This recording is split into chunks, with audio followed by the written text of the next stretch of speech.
Now that the college football season is officially in the books and the Indiana Hoosiers have completed their historic run to a national championship, we can turn our attention to the NFL draft and the prospects that will be coming out. And none may be more important than the Heisman Trophy winner from Indiana, who could end up going 1 overall, Fernando Mendoza. But does he deserve to be the number 1 player drafted when we hit the stage in 2026?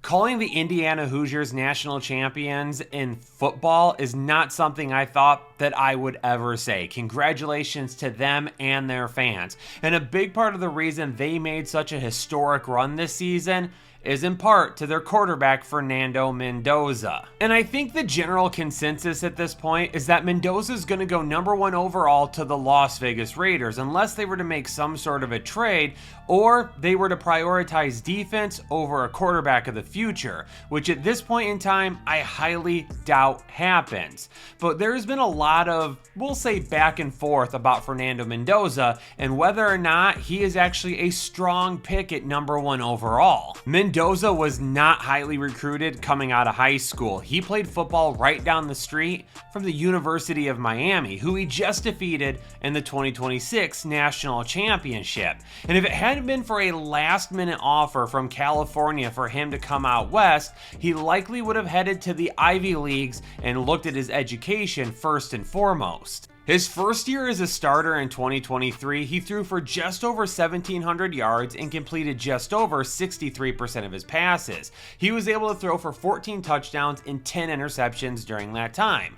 His follow-up campaign to being the starter at California was a whole lot better, throwing for over 3,000 yards, but the touchdowns still weren't quite there. 16 touchdowns to only 6 interceptions, so he did get a little bit better in that department. And when he decided to make the transfer to a new school for the 2025 season, he was hoping that Miami would be able to offer him the opportunity to come and compete for a starting spot.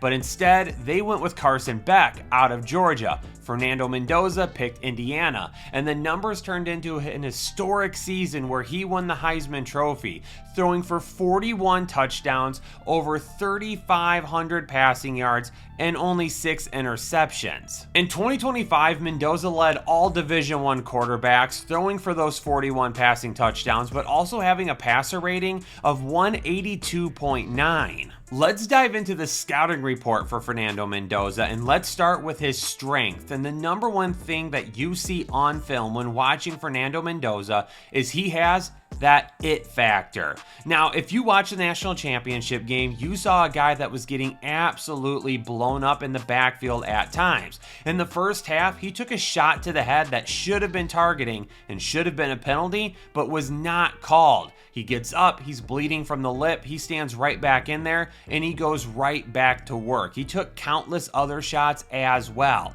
And when they needed him most, on a 4th down, they called a designed QB draw play where he absolutely powered his way and willed his way into the end zone to extend Indiana's lead when Miami was starting to get hot. But it was also evident in the Big Ten championship game. He took an absolute shot to the chest on the very first play of the game, had to leave the field and came back just a couple of plays later and ends up leading Indiana to a Big Ten championship over then number 1 Ohio State. He's calm, he's cool, he's collected, he plays extremely well under pressure, and he just has that it factor on the field when it comes to playing the game of football at a high level. Mendoza's presence and decision-making ability in the pocket are going to be another couple of attributes that NFL teams will absolutely love. When he has time to stand in the pocket and dissect everything on the field in front of him, he's going to make the best decision a majority of the time. But even when he does get some pressure on him, he has the ability to step up in the pocket and still make quick time decisions when he absolutely needs to. But one of the things that was special on tape when watching Fernando Mendoza was his ability to hit those timed passing routes with ease every single time. That's something that Indiana did extremely well this past season.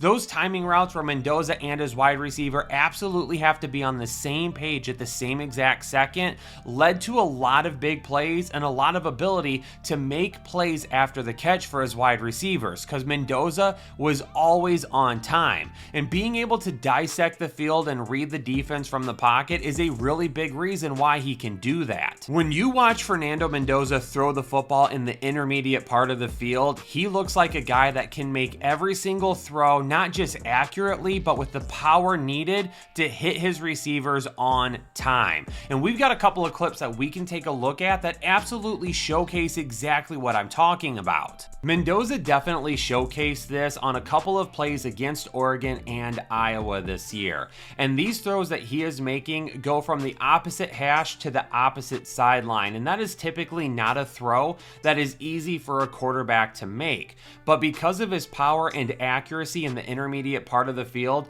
these type of out routes were extremely successful for Indiana to be able to hit on an absolute consistent basis. It's not just those out routes though, it's slants, it's crossing, it's comebacks. Anything that works over the intermediate part of the field, Fernando Mendoza absolutely blows up on a consistent basis.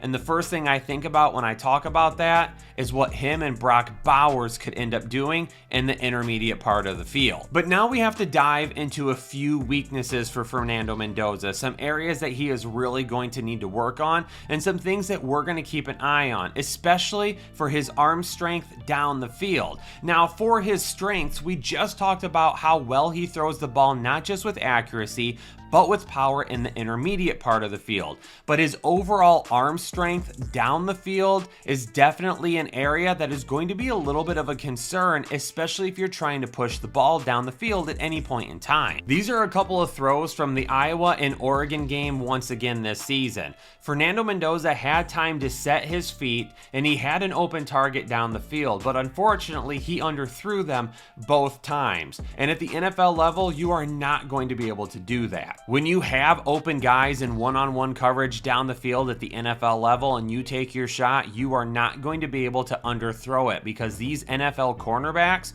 are going to have the opportunity to adjust and pick those balls off. Fernando Mendoza is going to have to work on that arm strength. And one thing that I'll be very interested in seeing is how far he throws the ball at the combine. And if he ends up doing the on-field workouts, which is the presumptive #1 overall pick, he might not do everything, but if he does, and we get an opportunity to see just where that arm strength comes in at, that would be a really good indicator on whether or not that is approved over the course of the offseason. For being 6'5" and 220, Fernando Mendoza moves very well, whether it be in or outside of the pocket.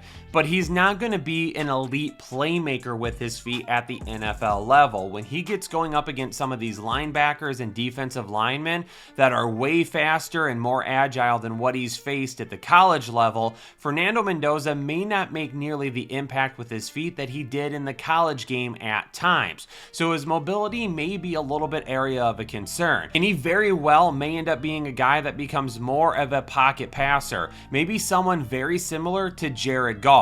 His mechanics on the move can definitely be wonky at times, and it's something that he's absolutely going to need to clean up, especially with how poor that Las Vegas line was this past season, and depending on how much Las Vegas does to actually improve it this year. Because when he gets outside the pocket and he starts moving his feet and trying to throw on the run, his mechanics are not always the best. He throws off of his back foot a lot, and when he has time to actually get his feet set, he doesn't always do that. Sometimes he tries to make a little bit of a tougher throw than what in reality he had to at that point.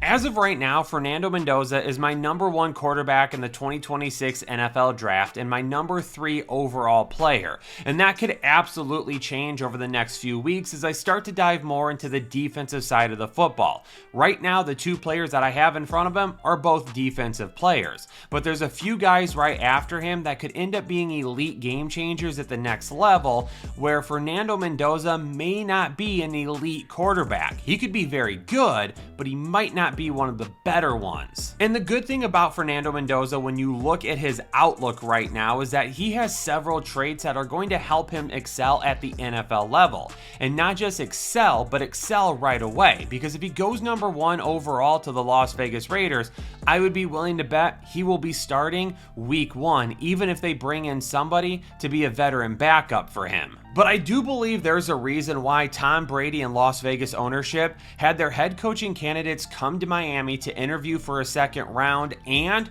watch Fernando Mendoza in person.